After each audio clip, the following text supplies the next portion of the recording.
Now, let's look at how to put up gear wall panels and build from there.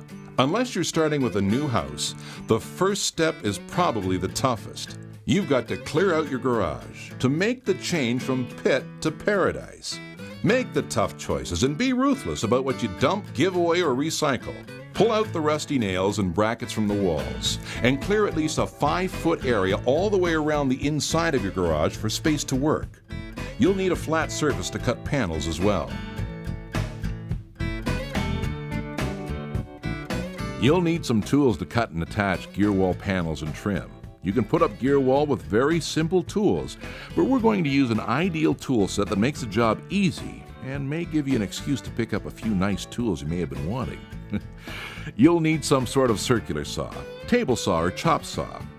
We recommend a 12-inch compound miter saw with a slide, but you can also use one without the slide.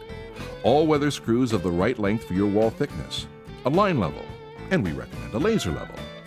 There's your first excuse for a shopping trip.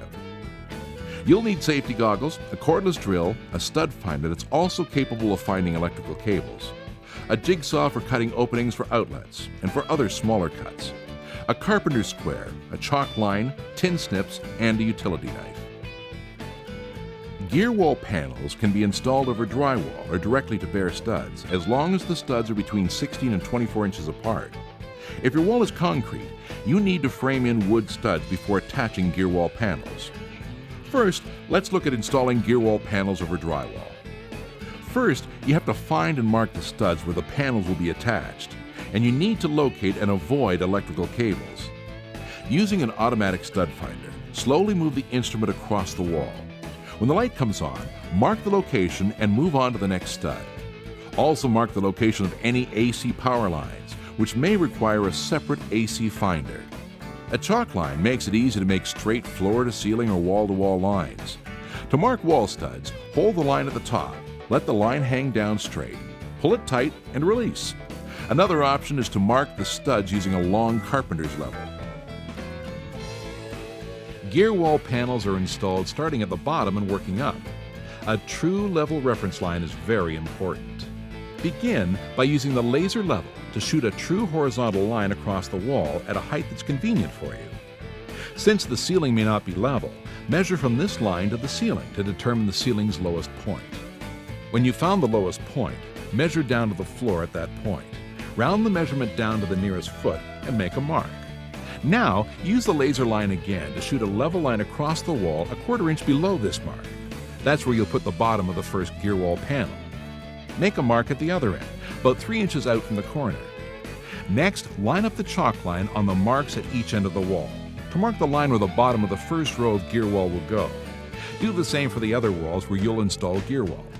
In finished garages, drywall is not always the same thickness. There may be a double layer of wallboard or insulation behind the drywall, so you need screws long enough to get well into the wall studs. More information about selecting the proper size screws is in Gladiator's printed installation instructions and on the net at gladiatorgw.com. An easy way to measure drywall thickness is to find a wall stud. Push an awl in until it hits the stud. Pull it out and measure the penetration. For bare studs, we suggest 1 1/4 inch screws. And for 1/2 or 3/4 inch thick wallboard, we suggest 2-inch screws. The end of each gear wall panel has to line up with the center of a stud, so cut the panels meeting with other panels, stud center to stud center.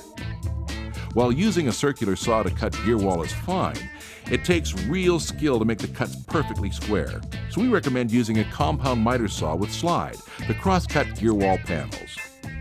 Use a jigsaw to cut openings for outlets and other obstacles, and a table saw or circular saw can rip panels quickly and accurately.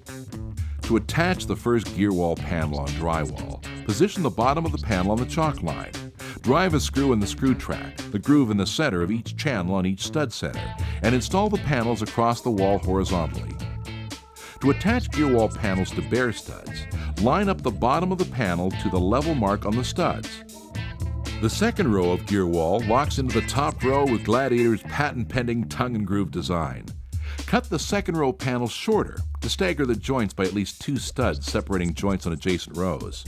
Careful measuring will give you a tight fit between the panels, but if they are uneven at the corner, you can still get a finished look with gear wall trim. Gear wall trim is available in 10-foot lengths.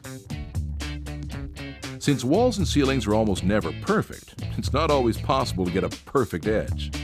Gear wall trim is designed to give your installation a finished look. There are several places where gear wall trim makes a difference. Around electrical outlets, around door frames, interior corners, exterior corners, and ceiling borders. Here's how you use gear wall trim with electrical outlets.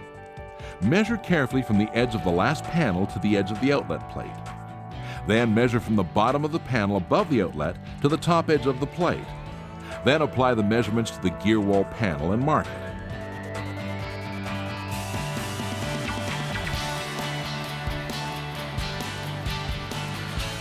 Next, drill starter holes in all 4 corners of the markings on the panel where the outlet will go to ease the cut.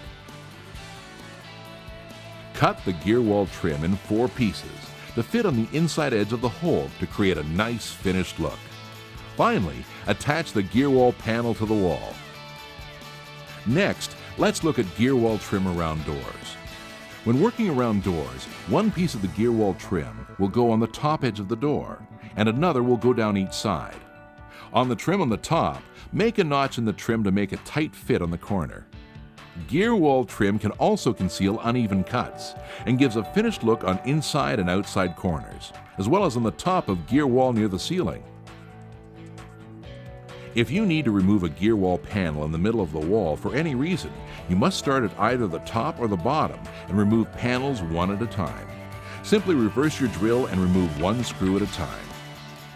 That's how you put up gear wall.